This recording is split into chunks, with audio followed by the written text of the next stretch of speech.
거룩하고 복된 주님의 날입니다. 우리 2022년도 첫 주일 예배로 하나님 앞에 예배드립니다. 마음이 새롭습니다. 그죠? 우리가 2021년도가 엊그제 같은데 이제 벌써 2022년도 첫 주가 됐습니다. 우리 옆 사람과 한번 같이 인사하겠습니다. 새해 복 많이 받으십시오. 오늘 큰 은혜 받으십시오. 잘 나오셨습니다. 다들 2022년도에는 우리 영락교회 성도님들 가정과 하시는 모든 일 위에 하나님의 넘치는 은혜가 있길 주의 이름으로 축복합니다. 하는 일마다 하나님이 함께 하시고 하나님이 충만하게 채워주시는 그 은혜가 넘치도록 다들 그 은혜를 간증하는 그런 한 해가 되시길 축복합니다. 우리는 계속해서 예수님의 마지막 설교인 이 다락방 강화 설교를 함께 나누고 있습니다. 예수님께서는 근심하고 있는 예수님께서 십자가에 달릴 것을 말씀하시자 이 제자들은 근심하기 시작합니다. 그럼 우리 어떻게 되는 거야? 그때 예수님께서 제자들 뭐라고 말씀하셔요? 너희는 마음에 근심하지 말라. 하나님을 믿으니 또 나를 믿으라 그랬어요. 그러니까 너희 근심하지 말고 뭐 하라는 거예요? 믿어라. 근심의 자리 그대로 둬서는 안 된다는 거예요. 그 자리를 믿음으로 채우는 제자들이 돼야 된다. 그렇습니다. 우리가요, 어떤 여러분 걱정과 근심이 내려올 때 그거 그대로 내버려 두지 말라는 거예요. 여러분 그 자리에 그냥 근심하고 걱정하고 그거 갖고 있지 말고 그 자리를 뭐예요? 믿음으로. 하나님을 믿으니 또 나를 믿으라. 예수님을 믿는 그 믿음으로 채우시는 귀한 성도들 되시기 주의 이름 축복합니다. 그리고 우리가 이렇게 믿음으로 채우기 위해서 예수님께서는 우리에게 성령을 보내주신다 그랬어요. 그죠? 성령을 보내주셔서 성령이 어떻게 해요? 예수님에 대하여 가르쳐 주세요. 알려주세요. 깨닫게 해주세요. 그리고 예수님에 대해서 생각나게 해주세요. 그리고 예수님이 주시는 절대적인 평안을 우리에게 주신다. 성령께서 오셔서 주신다. 그러셨어요. 그리고 이제 15장에 넘어와서 지난주에 뭐라 그랬습니까? 우리는 어떤 성도가 돼야 된다? 열매 맺는 그런 성도가 돼야 된다. 너희는 열매 맺는 제자들이 돼야 된다는 거예요. 그 열매 맺는 제자가 되는 것은 하나님과의 관계를 어떻게 맺고 사느냐에 따라 열매를 맺게 된다 그랬어요. 열매는요, 내가 맺는 게 아니에요. 착각하면 안 돼. 내가 열매를 잘하면 맺겠지. 그래서 열매 맺어진다고 성경 말하지 않아요. 참 포도나무 대신 예수 그리스도께 붙어 있는 사람이 열매를 맺게 되는 거예요. 그러니까 자꾸 내가 뭘 잘하려고 내가 뭘 하려고 하는 게 중요한 게 아니라 정말 우리가 힘써야 되는 게 뭐예요? 예수 그리스도께 내가 붙어 있는가? 나는 가지니까 참 포도나무 대신 그 예수님께 붙어 있는 건 그 삶이 열매를 많이 맺는 삶이 된다는 거예요. 저와 여러분이 올 한 해에도 정말 내가 뭘 해서 열매를 맺을까가 아니라 주님, 어떤 일이 와도요, 어떤 어려움이 와도 저는 예수님께 붙어 있겠습니다. 붙어 있는 자로 살겠습니다. 그럴 때 여러분 삶에 놀라운 열매를 맺게 되는 귀하고 복된 인생 되시기 주의 이름으로 축복합니다. 그리고 오늘 15장에서 예수님께서 말씀하신 또 하나의 주제는 뭐냐면 이 사랑이었어요. 사랑. 그래서 9절에 보니까 아버지께서 나를 사랑하신 것 같이 나도 너희를 사랑하였으니 나의 사랑 안에 거하라 그랬어요. 여러분 왜 우리가 예수 그리스도의 사랑 안에 거해야 합니까? 우리는요 본래 사랑이 없는 자이기 때문이에요. 여러분 이걸 아셔야 돼요. 우리는요 본래 사랑할 힘이 없어요. 내겐 본래 사랑할 힘이 없다니까요. 내가 누구를 사랑할 수 있는 존재가 우리는 아니에요.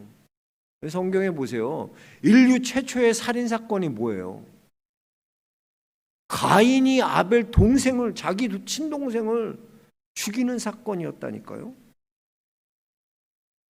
그럼 가인도요. 그런데 가인도 하나님을 예배하는 사람이었다는 거 아세요? 그도요 예배자였어요. 가인도요. 그런데 그가 드린 예배는 하나님을 사랑하는 그 사랑에서부터 시작된 것이 아니라 어떤 형식적인 습관적인 일로서의 예배를 드린 거예요. 그럼 여기 아주 중요한 교훈이 있습니다. 우리는 무엇을 하는 것이 중요하다고 생각해요. 그죠? 내가 봉사하고 구제하고 섬기고 하는 그 일. 그래서 기도하는 거, 기도보다는 다 구제하고 섬기고 봉사하고 교회가 그런 거 해야 되지. 맨날 교회 와서 기도만 하라 그러면 되겠냐? 물론 여러분 구제하고 봉사하고 섬기는 일들 참 중요한 것입니다. 그러나요, 그렇게 먼저 우리가 일하기 전에 점검해야 할 것이 있다는 거예요. 그것은 내가 먼저 그리스도 안에 있는가 하는 거예요. 내가 내 뜻대로 내 생각대로 하는 섬김, 구제, 봉사, 그게 중요한 게 아니야. 주님한테는 주 안에서 행하는 것만이 하나님께 의미 있는 일이라는 걸 꼭 기억하세요.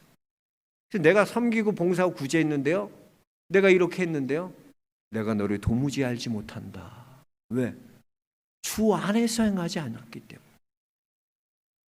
예수님께서 나의 사랑 안에 거하라고 이렇게 말씀하신 것은 너희가 본래 사랑이 없고 사랑할 힘이 없고 사랑할 능력이 없기 때문에 먼저 예수 그리스도 안에서 내 사랑을 받으라는 거야.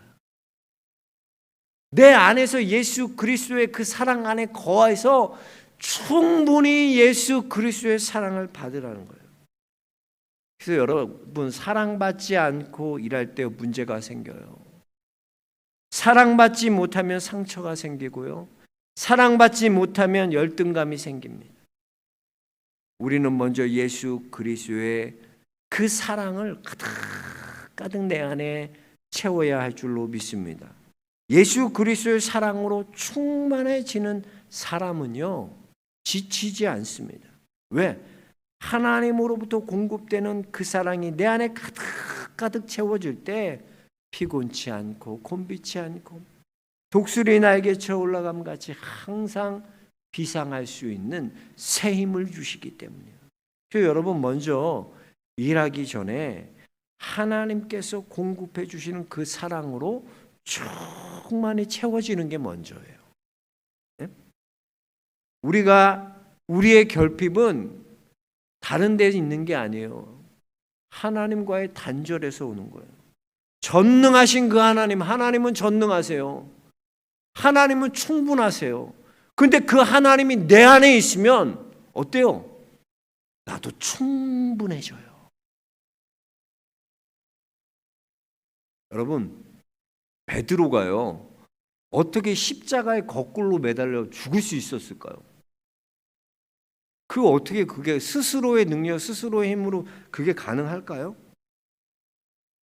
베드로가 십자가에 거꾸로 매달릴 수 있었던 것은요, 예수님의 사랑을 충분하게 공급받았기 때문에 베드로는 그 십자가조차도 기쁨으로 감당할 수 있었다. 이거는 그 사랑 안에 거하고 그 사랑을 충분히 경험하지 못한 자는 알 수가 없는 거예요. 이 비밀을, 이 기쁨을 알 수가 없는 거예요. 십자가에 달려 죽는 게 뭔 기쁨이야. 그러나 그 안에 홀랑 기쁨이 있는 거예요. 예수님께서 여러분, 나를 사랑하신다는 것, 그 사랑에 대한 확신이 넘쳐나는 사람은요, 절대로 지치지 않아요. 남 탓하지 않습니다. 낙심하지 않습니다. 모든 것을 감당하고도 이길 그런 능력이 임하기 때문이에요. 이렇게 예수 그리스도의 사랑으로 충만하게 지게 되면 우리 안에 뭐가 있나? 세상이 알 수 없는 그 기쁨으로 충만하게 되어 있어요. 우리 11절 말씀 한번 같이 읽어볼까요? 11절 말씀입니다. 내가 이것을 너희에게 이름은 내 기쁨이 너희 안에 있어 너희 기쁨을 충만하게 하려 함이라 그랬어요. 예수님께서 이 땅에 오셔서요, 우리를 위해 십자가에 죽으심으로 우리를 구원하시고 우리의 기쁨을 예수님께서 회복시켜 주셨어요. 예수 그리스도의 그 십자가의 사랑이 있기 때문에 우리에게는 놀라운 기쁨의 소식이 된 거예요. 그래서 여러분, 비록 무화과 나무가 무성하지 못하며 포도나무에 열매가 없으며 감람나무에 소출이 없고 밭에 먹을 것이 없으며 우리의 양이 없으며 외양간에 소가 없으며 없을지라도 나는 여호와로 말미암아 즐거워하며 나의 구원의 하나님을 말미암아 기뻐하리로다. 이렇게 고백할 수 있는 거예요. 이렇게 예수 그리스도께서 우리에게 주시는 기쁨, 그 예수 그리스도의 사랑으로 가득 차 있으면 우리 안에 기쁨이 나타나요. 다른 거 다 없어도 돼요. 소 없어도 돼요. 외양간 없어도 돼요. 왜? 예수님으로 충분해져요. 그래서 여러분, 예수 그리스도의 그 사랑이 우리 안에 충만하게 나타나는 증거가 기쁨이라는 거예요. 기쁨이 있어요.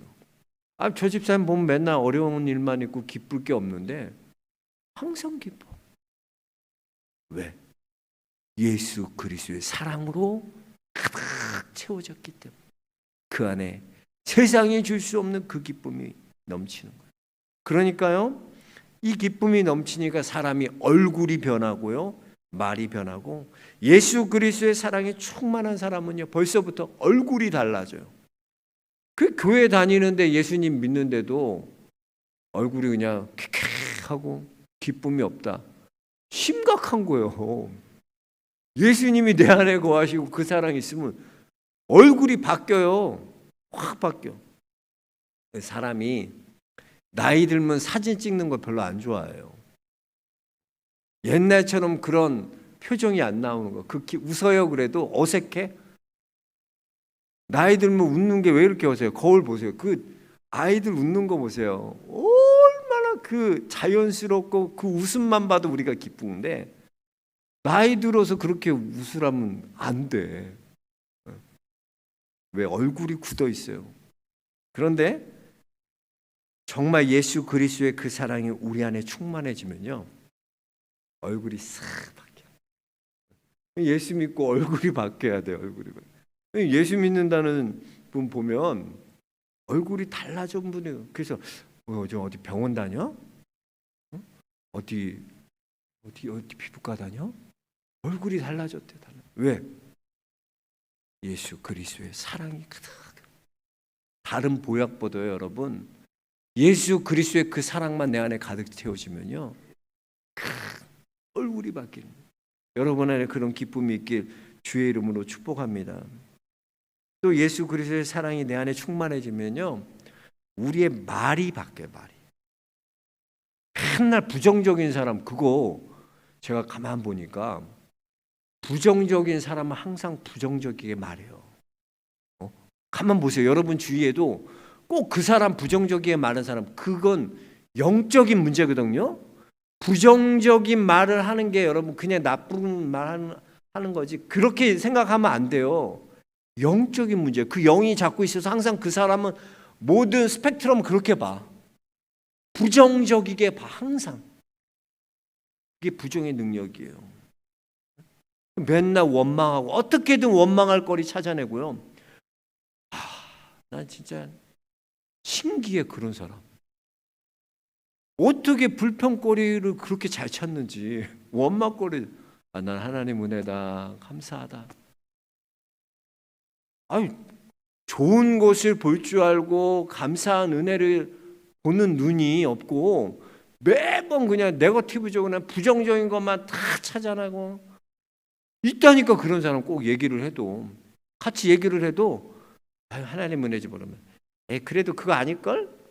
꼭 그렇게 초치고 부정적으로 하는 말. 참 말이 바뀌어요. 말이 바뀌어.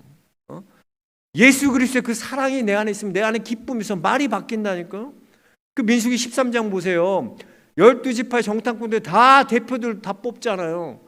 그 땅 정탐하러 갔다 그래. 정탐하고 왔더니 뭐래요? 10명의 정탐꾼은 아이고 우리 이제 다 죽었다. 이러다 우리 다 죽어. 오징어 게임 그 대사가 거기서 나온 거잖아. 10명의 정탐꾼에서 나온 거요. 우리는 거기에 비하면 메뚜기에 지나지 않아요. 그들은 장성한 네피림이고 안악자손이고 강성하고 그 성읍은 견고하고 크고 우린 거기에 비하면 메뚜기예요. 메뚜기. 이제 우리 다 죽어요. 원망하고 불평하는 거예요. 그러나 여호수아와 갈렙은 뭐라고 말합니까? 무슨 소리냐 여러분, 무슨 소리예요? 왜 울고 있어요? 왜 원망하고 있어요? 하나님 우리와 함께 하시는데 그들의 신은 그들을 떠났고 하나님 우리 기뻐하시면 능히 우리가 그 땅을 취할 줄로 믿습니다. 이거야 이거. 말이 바뀌어야 돼. 예수 그리스도의 사랑 안에 거해야 돼요. 그러니까 그 광야에서 불평한 그 출애굽 1세대 어떻게 돼요? 다 광야에서 죽어요. 아무도 약속의 땅 못 들어간다니까. 부정적으로 얘기한 사람, 원망하고 불평한 사람은 하나님의 약속의 땅에 못 들어갔어요. 오직 누가? 여호수아 갈렙. 1세대 중에 여호수아 갈렙만 들어가 주죠. 여러분, 예수 그리스도의 사랑이 우리에게 충만해 주면요 놀라운 기쁨입니다. 그래서 우리는 예수 그리스도의 사랑으로 가득 채워줘야 돼요. 사랑으로 이 사랑이 채워질 때 서로 사랑할 수 있어. 그러니까 서로 사랑하는 게 먼저가 아니야. 그게 안 된다니까. 해보면 내가 먼저 예수 그리스도의 그 사랑으로 그 안에 가득가득 채워져야지 서로 사랑하라. 그 다음에 이게 되는 거야. 근데 그게 안 되니까 안 되는 거예요. 그리고 오늘 15절에 보니까 예수님이 뭐라고 말씀해요? 너희는 종이라 하지 아니하고 뭐라고 말한다? 친구라 그랬어요. 여러분, 예수님이 우리가 친구가 돼주신다는 건 나의 좋은 친구. 얼마나 이게 황송하고 고마운 겁니까? 하나님의 아들이신 예수님께서 우리의 친구가 되셨다는 것. 가장 높은 위치에 계신 그분이 가장 낮은 인간에게로 오셔서 사람들과 같이 동등하게 되셨다는 거예요. 너와 내가 같이 됐다는 거예요. 여러분, 이게 얼마나 어려운 일인지 몰라요. 주인은 그래요. 종을 동정해 줄 수는 있어요. 그러나 주인이 종 될 수는 없어요. 예수님께서 우리에게 먼저 친구가 되주셨다는 것, 이건 예수님이 우리를 얼마나 사랑하시는 건지 이걸 보여주시는 거예요. 난 너의 친구다. 하나님 자체신데, 하나님이신데 그 하나님이 내가 너와 똑같은 인간이야.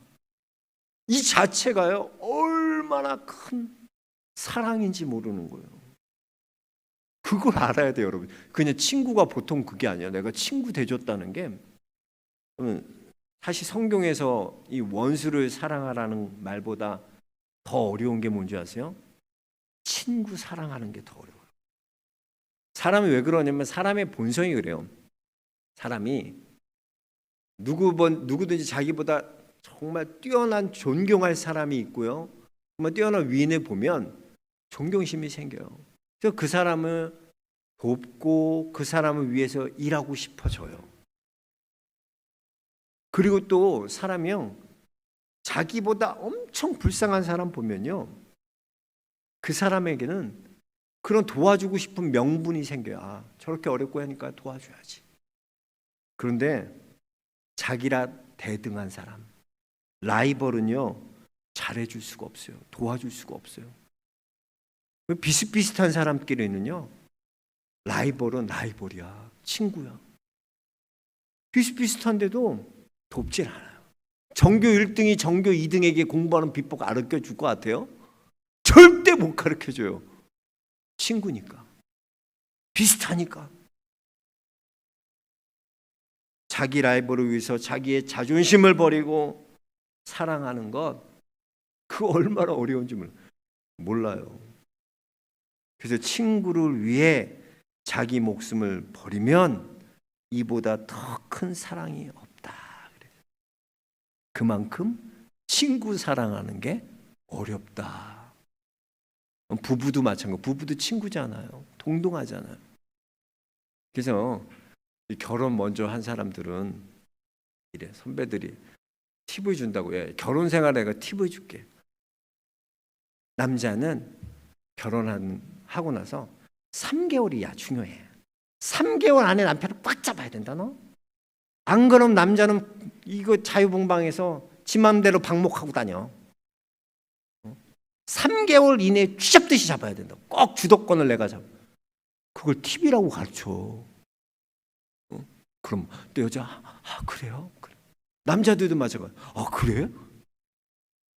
이러니 사랑이 되겠냐고. 동등한데 사랑이 안 되는 거야. 그러니까 섬기고 사랑하기 위해 결혼했는데 주도권은 내가 잡아야 돼. 그게 있으니까 사랑이 안 되는 거야. 그게 얼마나 어려운지 아시겠죠? 2002년도에 우리 월드컵, 한일 월드컵 할 때 여러분 그 감동을 아직도 기억하십니까? 저도 막 짜릿 그 생각하면 어떻게 우리 월드컵 4강? 야, 월드컵 4강에 들어. 이야, 이 대한민국이 정말 대단한 성적을 거두지 않았습니까? 근데 우리가 잘한 게 아니라 정말 좋은 지도자를 만났어요. 누구를 만나냐가 그렇게 중요해요. 근데 이 히딩크 감독이 오셔가지고 한 게 뭐냐면 제일 먼저 한 게 훈련하면서 보면서 제일 먼저 한 게 뭐냐면 형, 동생이랑 호칭을 없애버린 거야. 무조건 이름 부르는 거야. 필수 여기 필수 패스 필수 은명 패스 형이란 거 하지 말라. 이게 여러분 체육계에서 운동하는 사람들에게 이게 얼마나 중요한지 몰라요. 왜냐하면요 선후배 관계가 굉장해요. 체육하는 그 체육계에서 일하는 분들은요 누구 라인이냐 이게 얼마나 중요해요. 자기 라인 아니면 안 데려다서 아무리 실력제도 이 사람 안 데려온다니까요. 줄을 어디에 서느냐가 얼마나 중요한데 그걸 다 깨는 거야. 선배? 그런 게 어딨어.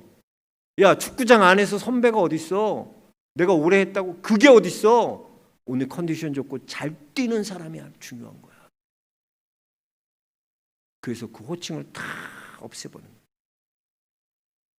서로 동등한 위치에서 말하라는 거야. 서로 동등한 위치에서 정말 실력으로 평가받는 그런 환경을 만들어 갔던 거예요. 하나님의 아들이신 예수님께서 인간이 되시고 그리고 이제는 너희는 종이 아니라 나의 친구라 부르신 건 이것은 예수 그리스도의 그 십자가의 사랑이 아니면 불가능한. 그 사랑 아니면 우리 얼마만큼 사랑하셨나? 내가 십자가 질 정도로 사랑의 친구야. 그리고 그 십자가의 사랑을 먼저 입은 사람이 우리라는 거예요. 이제는 그 사랑으로 서로 사랑하는 삶을 살아야 되는 거예요. 그래서 여러분 서로 사랑하라라는 이 말 예수님의 계명 세 계명을 너에게 주노니 서로 사랑하라. 요한복음 13장 말씀하시죠. 그 사랑 서로 사랑하라고 한 그 말씀이 여러분 어렵게 느껴지세요? 그게 사실 잘 안 돼요?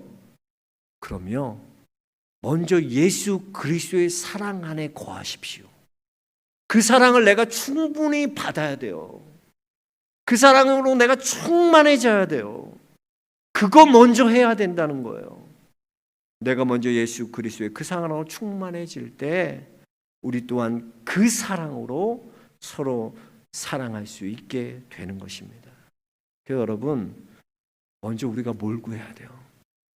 그리스도의 사랑 안에 내가 거해야 돼. 사랑받아야 돼요. 주님 저 사랑받아야 돼. 예수 그리스도의 그 사랑을 내가 경험케 하여 주옵소서. 내가 그 사랑으로 충만해지면 그 사랑으로 내가 서로 사랑하는 그걸 할 수 있는 거예요.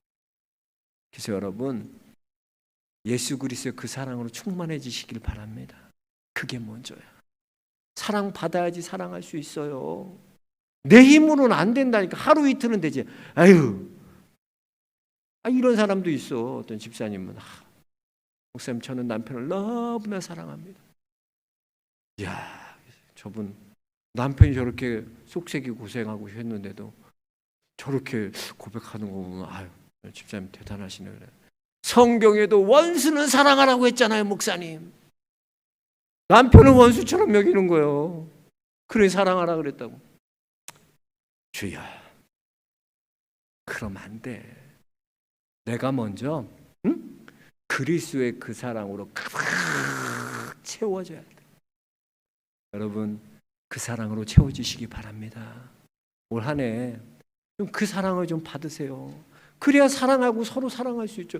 내게 사랑이 없는, 나는 본래 사랑이 없는 자인데, 나는 그게 없는 자인데 어떻게 할 수 있겠어요?